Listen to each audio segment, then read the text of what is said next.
So with that, I'd like to move on to our first panel discussion, the protecting point-of-care privacy. We're really excited to have kick off with this one because we think some great leadership from the different agencies. So what I'd like to do now is invite some of the speakers, and we'll get kicked off. All right? All right. So to start, we'll have Jeff Shilling. He is the Chief Information Officer for the National Cancer Institute. Jeff manages the centrally provided IT for the National Cancer Institute enterprise, which includes server and endpoint hardware, COT software, network, and supports the NCI's scientific and administrative activities. We also have Paul Cunningham. He is the Deputy Assistant Secretary and Chief Information Security Officer for the Department of Veterans Affairs. Paul is a retired Navy officer with a 22-year career, and he's also the former CISO for the Department of Energy. Finally, we have Johnathon Brett. Johnathon is the NewWave Director of Infrastructure and Cloud Architecture. Johnathon works with CMS, and he has an interesting background where he has a doctorate of law from the University of Baltimore. So let's get things kicked off. Thank you, guys. All right, let's take a seat. All right. So like I said in the opening remarks, data dominates the conversation in agencies right now. So we wanted to start with the Department of Veterans Affairs, NewWave, as well as the National Cancer Institute to kick off the morning to talk about protecting a lot of aspects of that data. So to start, I was hoping we could just go down the line. I started with a little bit of introduction, but if each one of you could talk a little bit about the programs and the agencies and maybe a few of the priorities that you guys are looking at right now. So I'll start with you, Jeff. Good morning. Thank you for inviting me this morning. The National Cancer Institute, or NCI, of course, we have to have an acronym, is really a research-based organization, so it does research and funds research. So unlike the VA, who actually sees patients, we always see clinical trial participants.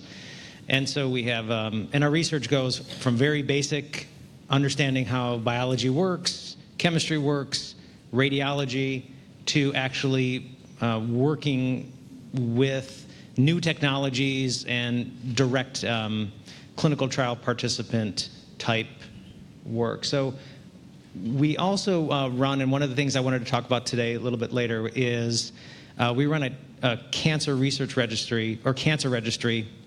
In 1972, the government declared war on cancer, and as such, all cancer patients are centrally registered by the state, and then the federal government collects those registrations. So it's a kind of a non-HIPAA-based collection of data, very rare that we have today, and it's one of the things that we do a lot of work to keep that information private. Paul. Good morning, and thank you for your interest in coming out and having me here today. VA, I think everybody knows a little bit about VA already, but there's some things you probably don't know. We are the second largest cabinet-level agency, and if we were compared to a Fortune 500 company, we'd be in the top 10. And we are the largest healthcare provider. A lot of people don't look at it that way, but when you kind of think about it, it makes a lot of sense. But more importantly, we do a lot of other things, include financial benefits for our veterans that are coming back, and also other benefits that they need as a return, or they make their transition out from service to the country into the public and private workforce. So, and then of course memorials, and that's a very important thing. Personally, just recently, my grandparents were interned in a national cemetery per their request when they died. And what's interesting is my uncle, he was born in about 1950, I guess it was, and he died about 5 days after birth, and he was buried at that national cemetery, and that's why they wanted to be there. And so VA held the graves right beside my uncle for 60 plus years, right, waiting for them to join him. So to me, that's the type of service as a veteran, and as my grandparents were veterans, that matters, and that's what we have to kind of get back to and what we value. So VA is really about the veteran. And of course we do healthcare, we do financial, we do that memorial, but every day we walk in and we think, what can we do to provide better benefits for our veterans? And in that, we have a great opportunity to provide additional services to the federal government and the public sector, whether it's in research and development. For instance, we partner with the Department of Energy, and we're using Millions Veterans, the Million Veteran Program, which I'm a member of, where we take our DNA and we take our medical records and we put them in high-speed computers at Oak Ridge National Laboratory, and we're looking for those markers that say, hey, this is an indicator of whether it's post-traumatic stress disorder, cancer, tinnitus, diabetes. And right now, researchers are going through this DNA data that's matched up to the best medical records in the world, really, to find those markers and to share those out to the community. So, the veterans are still out there serving even after they leave. They're right down I'm sure they're right down the street from you. They're on your neighborhoods. They're at your stores. They're delivering mail. And, I just can't believe that I get to work at such a great organization that does so much and continues to serve the government and the country. Thank you. All right, Jonathan. So NewWave is uniquely positioned on this panel. We're actually a federal government system integrator, mainly focused at CMS. We have $700 million plus prime contracts there. One of the largest projects that we have there is called the Chronic Condition Warehouse, which hosts claims data. Also unique to CMS, being the largest payer in the country, unlike the VA, which is mostly a provider, but also a payer. CMS mainly collects claims data, which to some degree is identified and also contains health information, but isn't quite as rich as medical records. A lot of times medical records are collected for purposes of audits and things like that, and NewWave also works and has a number of different contracts in that regard as well. But in terms of data privacy, NewWave is really at the heart of a lot of what CMS is doing, and CMS is really on the forefront, along with the VA, of kind of innovating on that. And I think NewWave as a company has really helped CMS both implement it and also kind of re-envision a way to provide health information to thousands and thousands of researchers across this country who are working diligently to solve some of the biggest problems that face our country and the world. And we can really think of that large-scale data sets. A lot of the health and conditions that we see, especially in managed care, a lot of the answers to that problem are in that data. And the real key is, how can we provide that data and also provide privacy and protection for the individuals who are being treated or whose care CMS is paying for? Okay. Well, let me kick off with the first question here. I think it was interesting that Jeff and Paul were talking about, and Jonathan as well, like I said, the vast data sets. You mentioned the Million Veterans Program. That really fascinating to see the level of data that's being collected as part of that, with just the amount of care that the veterans are having, as well as you connect that with the DNA. Just really gets to the heart of the matter that we're talking about. So, Jeff and Paul, if you could talk a little bit about what is going into protecting those records, protecting that data, as you guys go through the process there. I think ours is maybe a little simpler because it's a little older. Mm-hmm. The method I wanted to mention, where we basically have as the data is collected, it's all identified, and then we use a service basically that we have that de-identifies that data and provides the de-identified data out to the public or to other researchers. But the data remains identified in this protected space, and that's not shared with anyone, so that we can do the long-term follow-up. And as more data becomes electronic, so initially we would get reports on this person has cancer, and then that would be it. We would have very little follow-up. But now that medical records are electronic, we can have that further follow-up. We can collect that information. There's not mandatory reporting requirements on that, but some of that data is available. We work with partners like CMS, and we work with the VA as well to try to get some of that information. And this basically this honest broker that keeps the identified information is the one that makes those connections. And we even have some work with either Kaiser Permanente or some of the pharmacy providers to basically be able to follow up and grab information to say, these are the treatments that these patients are getting. So you would imagine that there's a giant kind of knowledge base over how people are treated, but there really isn't, because healthcare is fragmented among the providers, and with HIPAA, the protections are for patient privacy, so you can't just aggregate that data very easily. So I think at some point, if we look at how do we take advantage of all the compute and all the analytics, both retrospective and predictive analytics that we have capabilities today, we're going to have to address the kind of archaic or non-optimized laws and policies that we have kind of restricting us and limiting us and making us work around them too much. So hopefully we can have some leadership vision to push the government forward in those spaces. Okay. Paul? So we look at it, we're kind of the same challenges. When we came from very paper-focused medical records, now moving to electronic healthcare records and trying to incorporate all that paper and how do we get that in a safe way. And I think that in itself is important because when I got out of the military, I had to make a big copy of my medical record, 2 or 3 of them, and then have to move it to VA, and it sat on somebody's desk for a long period of time. And I kind of finally got my results back, right? So that's how it works. Now, as we move toward Cerner and having electronic healthcare records, we're actually using the same medical record that the Department of Defense is using. And then as they get closer, we start seeing that information 6 months out. And then when the retirement occurs, we actually have access to modify or add to those data points. So for the veteran, it becomes extremely easy. That's one-time event that I had to learn how to do. It took me a month of getting all my medical records and getting them seen and getting to the right person. Now it's going to be done automatically. That's our intent of what we want to be able to do for them. But it also increases the chance of better quality service, that they're getting a full medical record. Mm-hmm.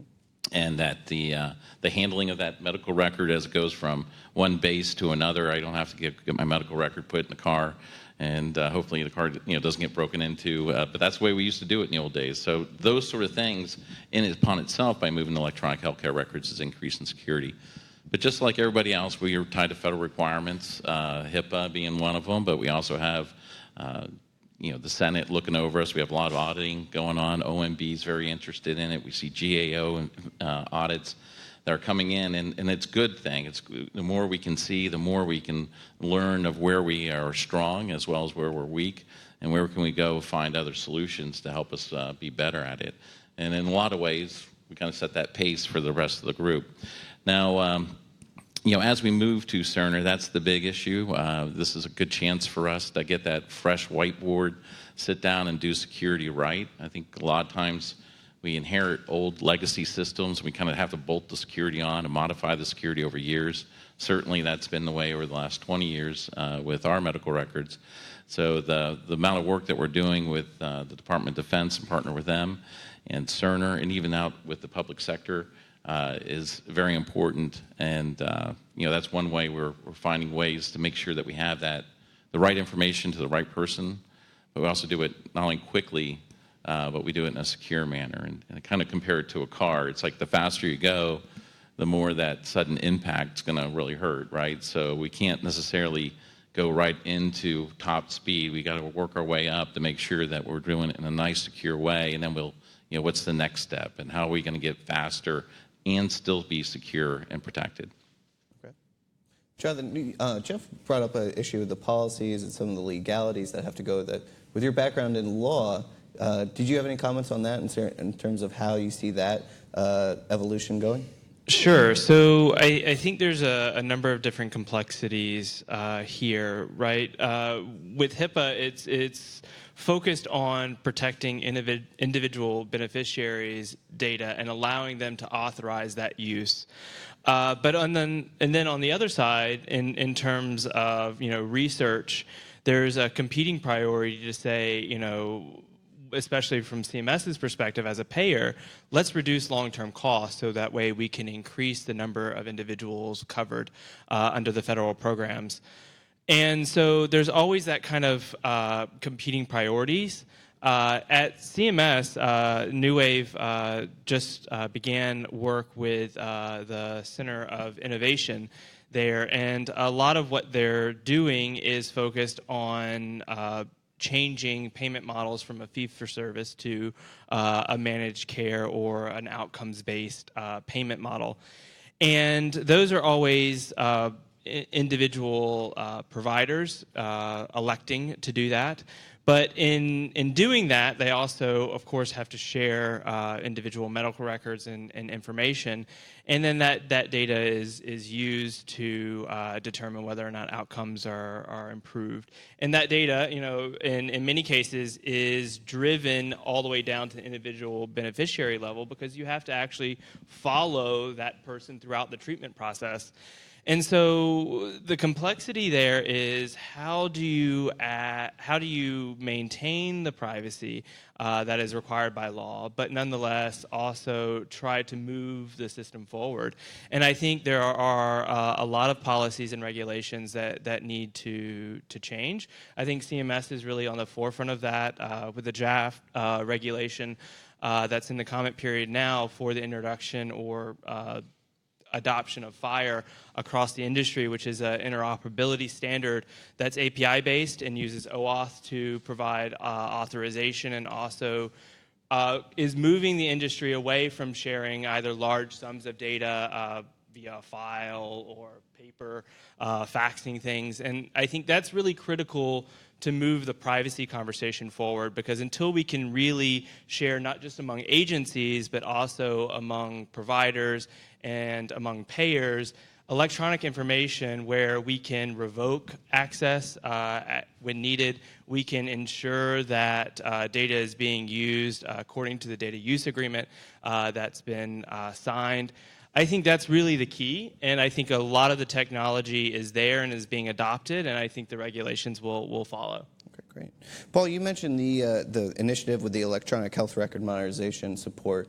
What are some of the challenges? And you mentioned the partnership with the DoD to make that. A former veteran myself, I can understand. I went through that process and it didn't really make sense to me about moving the records to the VA. I was like, why don't they just talk to each other? They're both in the government. So now it's going to make sense. I think you said something with a magical word. I think it will seem like magic to a lot of veterans out there. But could you talk about some of the challenges that come along with that, of working with the DoD on that partnership when it comes to a security piece there? Certainly, I think just to a lot of degrees we're very similar to the Department of Defense, but we do have different missions, and we actually have different constituents. And certainly DoD, they're card-carrying members of the active duty. There's a lot of structure, and you can usually reach out and find them very easily. For veterans, we know where most of them are on a given time, but they're self-policing, right? We don't tell them what they can use, what tools they can use, where they can go. And certainly for a large constituents, some of them are maybe homeless or migratory in nature, and so if they're getting service in one clinic or hospital and they don't show up anymore, when they show up someplace else, we want to make sure that we can tie them back to the care that they received before and make sure they're getting the right care going forward. And again, it's that sort of more fluid constituents that we're looking at. We have constituents in Guam, for instance, that a lot of people don't really kind of think about, like, oh yeah, we still have to worry about the veterans that are maybe not living inside the continental United States or inside the United States as a whole. So those are some of the challenges.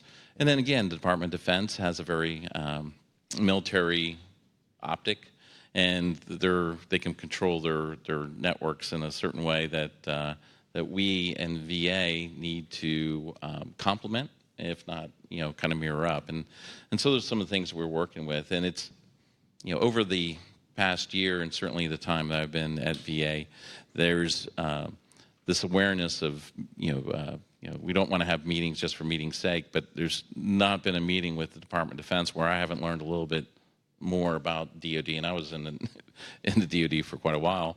Yeah. And likewise, I think it's the same thing. It's that understanding of this is a group solution that we got to come up to together, and we got to understand what our partners' responsibilities and requirements are and make sure the solution meets that.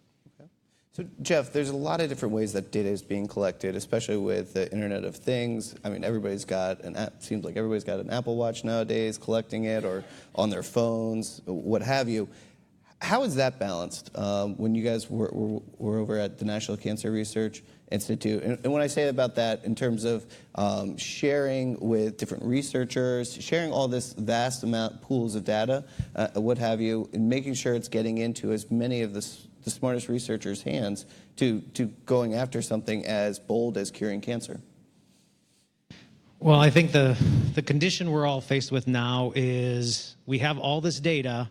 We know this data has a massive amount of knowledge in it, and trying to extract that is really the goal, right? So we know now that people are wearing these devices, like you mentioned, these wearables. All this information is there, but then how do we collect it and then ensure that we analyze it correctly? So generally, how research is done with protocols, human subject research protocols. So it's kind of a thing that if you wouldn't be very clear to you unless you were kind of in it. I know, because it was completely unclear to me until I started working on the clinical side. Is that when a doctor treats you, the doctor treats you with the standard of care protocols, FDA approved ways to treat you, devices, drugs, procedures. And so you cannot deviate. There's some flexibility for the doctors, but there is very little deviation. And so in order to deviate or to try a new drug or to try a new treatment or try a new way to do things, you have to do a human subjects research protocol, and you have to get that approved by a local board, and you have to have kind of a scientific review of that as well to say, okay, this is going to make sense. You can't prove that point with 100 people. You have to get 10,000 people to prove that point. So really, that is the current model, and that model is just being expanded in this million veterans. Is that what it is? And then we have NIH has a product or big giant protocol called All of Us that anybody can join, and it tracks you for a long time over your life. It includes the wearables.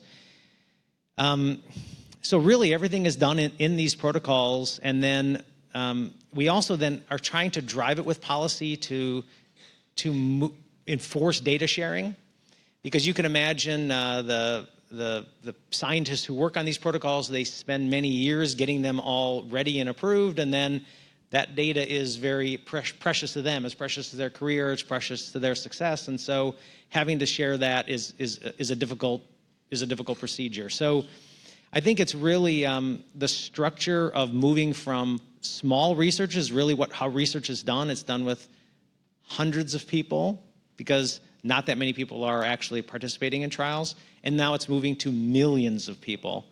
And so we are going to need a new paradigm for that, for how generations of upcoming scientists are going to be mining this data. They just are. They're not going to be maybe so worried about collecting it all because they're going to be following not only these million participants, but the children of those million participants. How did that impact them that their parent had PTSD and was in a place where they had no health care? Well, that person is at a very much increased risk for these things happening. And we can then use that information to be more directly interventional rather than that waiting for those children to come in or things like that. So this is only really the beginning of this digital change in how we understand how people work. And your health is your whole life. So that's the other thing. We have to track people for a long time to really kind of get an understanding of how are these things impacting them. So I guess I would say that for us, it's really making sure that we're very open-minded to, we have to have these old models that are very focused on patient protection, but we really have to be very open-minded around there's a lot to be gained from these giant aggregate studies. Okay. Johnathon, do you see something similar with that over at CMS with the different layers that you see with the different amount of data that they're collecting there? Sure. So CMS, there's a lot of complexities there because, of course, it's a federal system. You've got a huge portion of it that is state-run. and the government only has the ability to incentivize the states to do certain things with funding. And then on the federal side, you have, of course, Part A, B, and C. And then Part C is done through plans, through insurance companies, and people can elect to get into those, and their contract period. So first of all, the complexity is what kind of data is being collected from all of those programs. They all have different data sets being collected. And then on top of that, to change those data sets or to add data to that takes years. And from a state level, may never happen because the government can't really force a state to do something. They can only pay them to do it. So I think that as we kind of move forward and CMS moves forward to enable things like artificial intelligence and machine learning on these data sets, there's a complexity to understanding the data, to linking up the data. We can think about problems of people moving from state to state or trying to introduce like census data or HUD data to be able to enrich and kind of look at some of those problems like individuals who live in rural communities or individuals who live in cities or different types of thing. When you start looking at how do I collect health data on these individuals so that way we can research this, it becomes very challenging and to link that kind of information up. And then from a security perspective as well, all of these data sets have different regulations around them, different rules for use and authorization.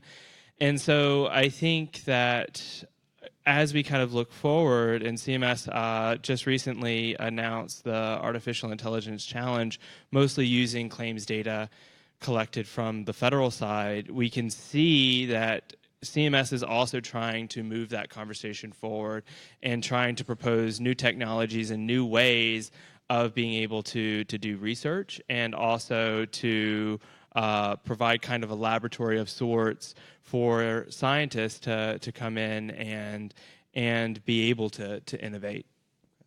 So we have a couple minutes left. I was going to open it up for questions. Does anybody in the audience have a question for the panel?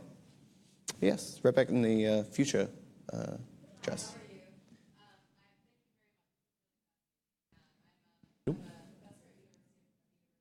If you can use the microphone. Great. Okay. Hi. Yeah. Ann Kokas. I'm a professor at the University of Virginia.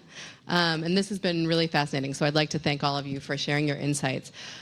So I have two questions, actually. So one is a general question for the panel. And a lot of you mentioned this kind of the challenge of balancing patient rights and these archaic HIPAA regulations with you can see where I'm going with this, yeah. With the challenge of aggregation. And I do research on US-China media and tech collaboration, so I recognize that in other markets, there might be much faster progression on these issues. But by the same token, one of the central benefits of policies like HIPAA is this type of kind of privacy regulation and patient protection. So I'm wondering, how does one kind of consider balancing these challenges while maintaining the kind of core rights and values of a really important principle like HIPAA? Now, my second question is specifically for Paul. So, as someone who's looked at, who's worked with people in the VA system, I know that there are challenges kind of linking up multiple security systems. So, I'll give you an example. One of my former colleagues was working in one of the VA systems and didn't get a security clearance while working as a physician fellow for 3 years. So during the entire time she was working as a fellow, she was logging in on other people's logins. I didn't hear that. Yeah. What was the name of that person and where were they at?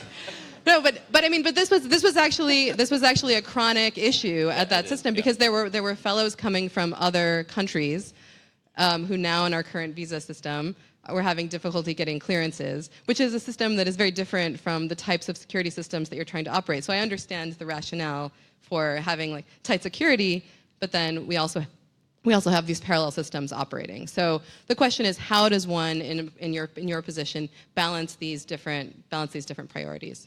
Thank you very much. And again, thank you. This has been really fascinating. Sure. I'll go ahead and kind of take the one there. I think it was pointed at me. Wasn't sure. Yeah. Oh, she did. Yeah, she did. No, actually, that very scenario has been brought up, and we've talked about how do we make a risk-based decision in some of these kind of standard federal requirements, especially when we have to deal with people that are coming in under fellows or under internships that it may not be as easy as getting the security clearance that they need to get issued the right credentials. And really comes down to, are we making sure the right people have the right access to the right information and what they need and no more? And certainly, it's a treasure trove of information, healthcare information in general, and then of course our constituents has a certain element to them as well, and we have to balance that with DoD requirements, because as you're touching, you're also touching other federal organizations that include DoD. So to do that, we're looking at how can we segment off and start being able to do risk-based, behavioral-based operations on those that may not be able to get the background check that gives them full access, but to be able to start limiting access to only certain areas, so they wouldn't be able necessarily to collect a certain amount of data or have access to drop boxes, which they don't have now anyway. But my point is we're starting to look at where can we find the right mix and the right risk approach. So certainly that's been brought up. VHA has brought it up to the CIO. We're working at what's that right amount of confidence level that we need to ensure that the right person's getting it. I'd much rather watch somebody that maybe not have that full background check because we're not sure where they're coming from, and with the sort of confidence level we have with others. And maybe, like I say, we should be watching behavioral based anyway, and then from there we start kind of locking it down based off the individual's behavior, rather than logging on with somebody else's, because that's a whole nother. Once people start breaking rules, like laws like that, it really starts becoming a slippery slope on when they decide, okay, can they prescribe drugs or can they start doing these other things that we really don't want them to do as well. So, thanks. Okay, Jeff, do you want to attack maybe the first part of that question in terms of the balance? Well, I really do, because I almost even want to call into question what you said about, this is very important. I don't think we really have the guiding principles on what we're trying to do around privacy. Like, what does that mean exactly, right? I should have those guiding principles, and then the laws should be able to address those guiding principles. And then when the laws are no longer addressing those guiding principles because of technology change or things like that, then we would change the laws. Instead, the law kind of becomes the principle, and that's not really accurate, because when a patient says, I don't care about my patient privacy, I'm dying at this point, and I would want to do all this, that's just not allowed. So the patient privacy isn't really respected. It's the law that's more respected. So I would say that's kind of what we really need. I'm pretty sure HIPAA was put in place as kind of a backstop because Congress couldn't really get to the point where what they really wanted. I don't think we need to go to something as complex as GDPR that Europe had to do. I mean, that was really much more of a social media and kind of a my daily life, and people are monetizing that information, versus this healthcare thing, which is much more, I really don't want to be penalized if someone knows my information. Like if I'm found to have a genetic anomaly that causes me to have a heart condition, I don't want insurance to blackball me, right? Well, make that illegal. Don't allow that, but that's not, it says, oh no, you can't share data. So I was thinking as Paul was talking about, well, maybe, I mean, maybe Jonathan could mention this because I don't know the law at all, mostly just from TV, So I would say, it's not legal for someone to get money. Someone who gets money illegally cannot keep that money, right? Those are ill-gotten gains. I think we should have ill-gotten data. If you have ill-gotten data, you cannot use that data. That is against the law. If you do not have the consent from the patient to say, you can have my information, then you can't use that information. If you're found to use that, that is penalizing, big time penalizing. Because as we start to aggregate all this data, it's going to be impossible to tease these things apart. It'll be impossible to keep patient privacy. They won't even need privacy. They'll say, I'm taking a good guess that you have this anomaly because someone in your family does, and I can follow these traits, and you have blonde hair and blue eyes, and I'm going to blackball you. That should be illegal. Instead, we kind of are gone to the doctors and said, you can't share that information. Like, that's the worst thing, right? Because doctors are about treating patients. Instead, now, as we all know, we go to the doctor, what are they doing? They have their head down, typing in the computer, trying to get all this data right, making sure they don't make a mistake, penalized if they accidentally share data. Really? You're going to penalize a doctor for accidentally sharing data to who? Generally another doctor. Why would anybody care that? Why would you care about that? The thing is, it's not. They really don't want to mention that. These are the things we want to prevent, which is this incorrect use of your information. And we really are at the beginning of this because, like you said, the data that's just collected from all your devices. We know we had an issue with all the runners were out there running, and they're like, oh, hey, you know, you're showing your exact track of where you're running every day to everybody in the world, and that's not very safe, right? We know that they knew where the Army bases were, they knew where certain things were. It's like, that's not very good. So there's a lot of, so rather than trying to stop it at the source, just stop the use you don't want to allow. Yeah. Well, and now, I guess that Russian app, the Face app, everybody knows what they're going to look like 30 years from now. So we have that as well. All right, well, that's the time that we have now for this panel. Thank you guys for joining us and tackling this very important issue. Thank you.